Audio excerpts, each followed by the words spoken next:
Hey everybody, today I'm going to talk to you about my FJCruiser. The ignition cylinder broke, the key got stuck in it. It would turn on and off, but I couldn't pull the key out. So I bought a new cylinder and I replaced it today. Here goes. By the way, it's an easy job.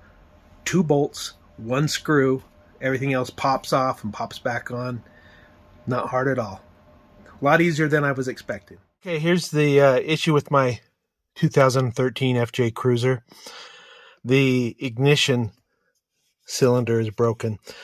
It was working fine, and I came out and tried to push the key in, and it wouldn't go in, and I finally forced it in so I wasn't abandoned where I was. Got it to go in. It works. Turns the vehicle on and everything, but will not come out. So the cylinder is broken, so I'm going to replace the cylinder. First step in replacing the cylinder is to remove a bunch of trim to get all the way around the steering wheel to that opening, or to the ignition cylinder. First thing is to pop off this trim here. I just grabbed my hands on the inside, lifted it up, popped it up along the side. You can see how it connects between these two white things. These two little tabs connect and pop in. And so I was able to pop it off and didn't break any of the tabs. So that's the first step. Next step is going to be pulling this kick plate out a little bit. After you remove this plate, this kick plate comes out and it just pops out of this right here. What you need to do is get to this 10mm bolt right here and take it out. So I loosened it, and next I'm going to pop this off, and I understand it's just you just pull on it and pop it off. So, oh, hey, look at that. Just pulled on the top. So there's the side panel, comes off. Okay, next I'm going to pop this off. And that's just, again, pulls out. Side panel, a little side panel comes off. Okay, after you have this plate removed, you pull this out, taking out this bottom screw here, taking off this side piece here, the air vent and the trim. You can pull this out, and you just start, it's just snapped in. So once you remove your fuse box cover, you can just grab in here and give it a tug.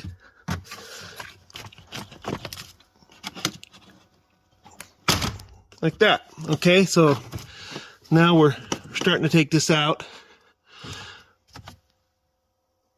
Moving over here to the right. There's a screw right in here. We'll take that out.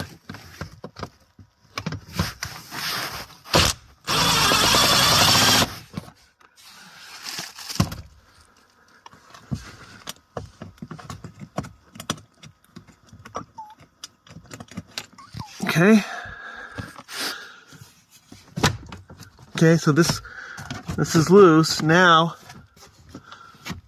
we got to take this piece of trim off. Okay, so taking this piece off, I just start up here at the top, get a screwdriver under that edge, pry a little bit, it starts to pop out. Get your fingers under it.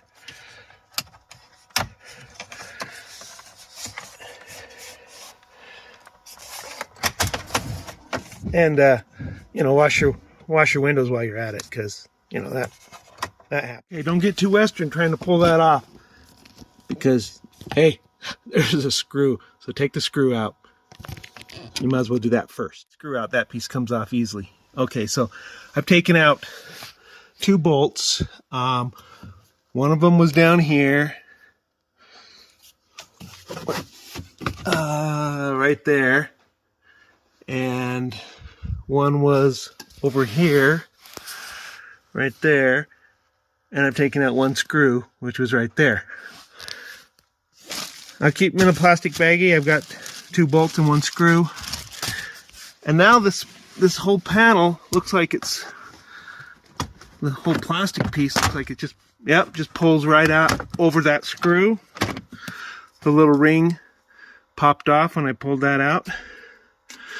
Put that in a plastic bag. I have this turned on so that you don't hear the annoying beep, beep, beep, beep, beep, beep, beep. Now, the question is, do I need to take off this metal brace here, which has one bolt there, a bolt down there, and a couple bolts over here? Or can I get this cylinder out? Let's see. We'll have to do a closer inspection. If I can push in the release, I should be able to pull the cylinder out. Guys, so I'm doing this recording and trying to do this one-handed, but there's the release is right here on the top. So if you got a hook tool like this, you get it in here and push down on that release. And I'm trying to see it through the phone. There it is, right in there. And then turn your key to accessory and pull. Now, see if I can set the phone here and you can watch.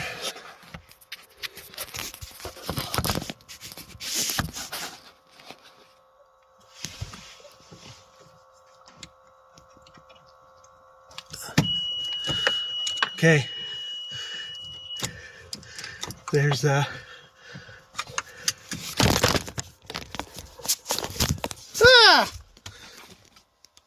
right, I got it loose, so I don't have to take off that metal piece, although there's this plastic piece at the bottom here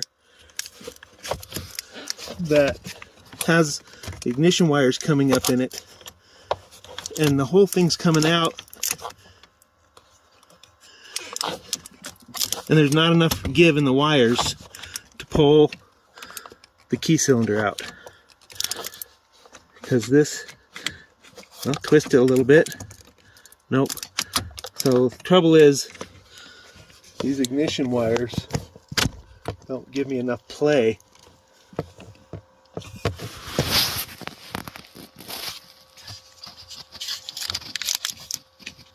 That's the culprit right there. So let's see what we can do. Okay guys, here's what I learned. So those wires have a clip. The clip goes in right there. You know, and if you pull hard enough, the clip breaks. But ignition cylinder is out. Sorry about that annoying strobe effect. And now I've got to take this key apart. I'll show you what I have for replacement. Here's the unboxing of the replacement key cylinder. I bought it from eBay. I bought it from Auto Parts World. And I'll put the part number in the description below. It came with 2 keys. So I can take the guts out of my old key, put them in this key, so I can still use the remote function to unlock the door. Although this new key probably will now no longer fit the outside door. So if I can get this old key out of here, I'll use that as a lockout key for the door. And then all the guts will be out in the new key. Actually, I went down to Ace Hardware today, had them cut a key based on the original key to use as a lockout key, and it was like $3. Just pulled hard, and I was able to get the key out. Yay! Get this cover off, which I can then put around the new cylinder.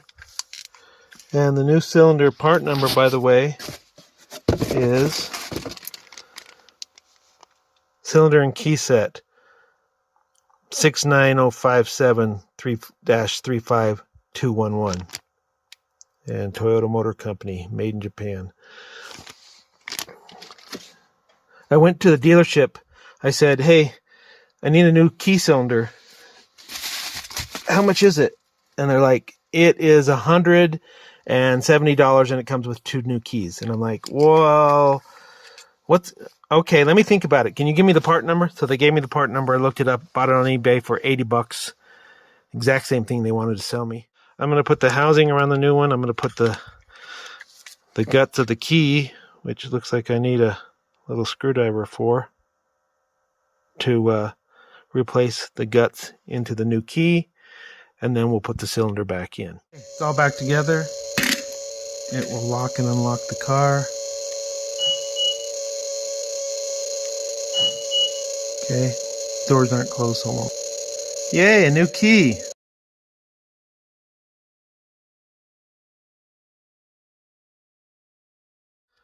Look at this old key.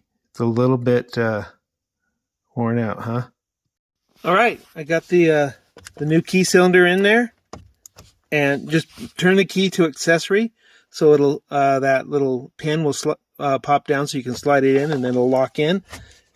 I got the I just reached down in here and rehooked the ignition up, the ignition wires that come up.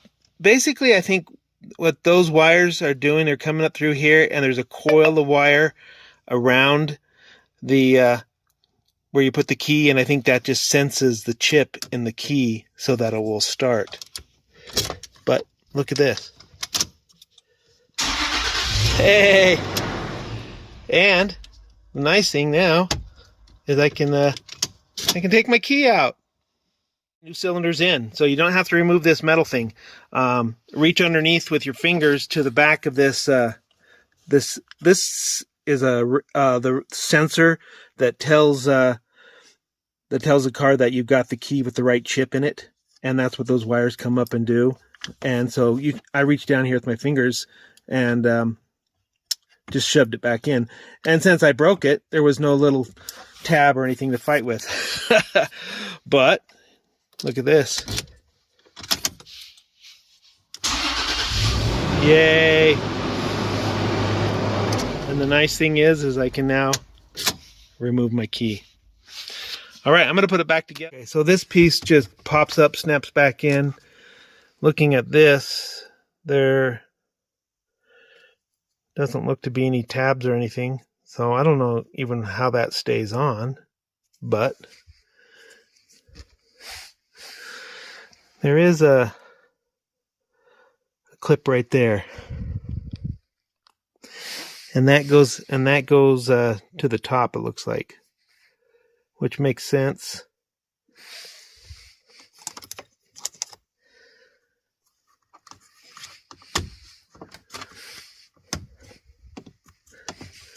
Looks like it just friction fit back on there.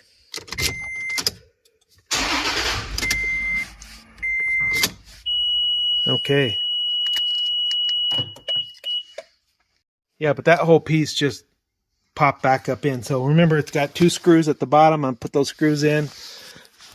There's little bolts. I'm gonna take this trim piece, pop it in here, screw it on, put the side on. You guys don't need to see that.